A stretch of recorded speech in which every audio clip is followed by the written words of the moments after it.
I think someday you're going to be able to probably do about everything we can do with models. You'll be able to do them in a computer, but we're not there yet.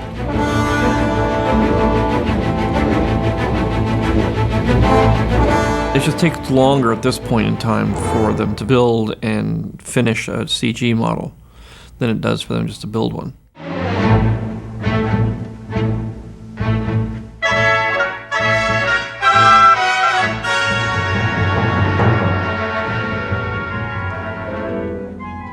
The constraints of building miniatures around a certain shot has just been blown wide open. We can do whatever we need to do to get the image, and then it can be doctored, altered, or touched up digitally.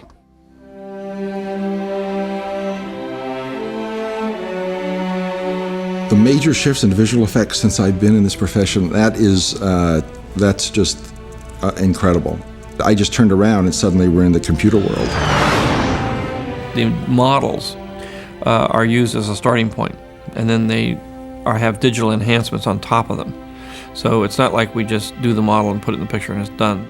So we got one side, which we call a hero side of the model, which is where we spend all our time making things real nice.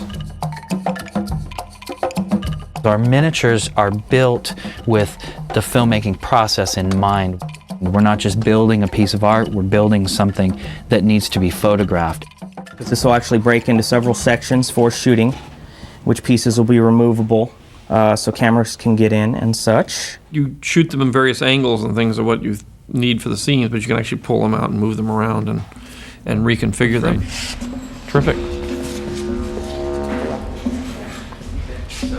That's great.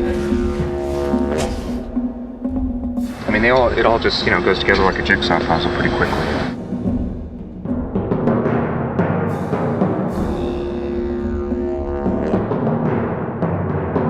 We have people who have very strong art backgrounds, and we have electricians, we have painters. We're doing a lot of miniatures as environments, so George went ahead and shot all of his actors in front of blue screens, and we're creating the rooms that they're actually acting in. So this is a 10-scale miniature of the interior corridor. Here's the artwork we started with. So we have a 100% miniature environment here, this hallway with Obi-Wan. That definitely sells it. Once a character goes into a model like this, it's a done deal, it's sold, and you really believe it. And what you're seeing is all the miniature stuff that we shot. And then the thing that you're missing here, because this is a shot in production, is all the digital stuff that goes in there. That will change, but I don't think the shot will change. I mean, we've got that bug from George. Whenever we change a shot, it's usually finished. It's really just a way of getting a lot of detail very fast without, having to spend a huge amount of time on the computer to do it. If the shot requires the camera to be, say, inside a room or inside an environment, the detail and level of model making needs to be exact and perfect.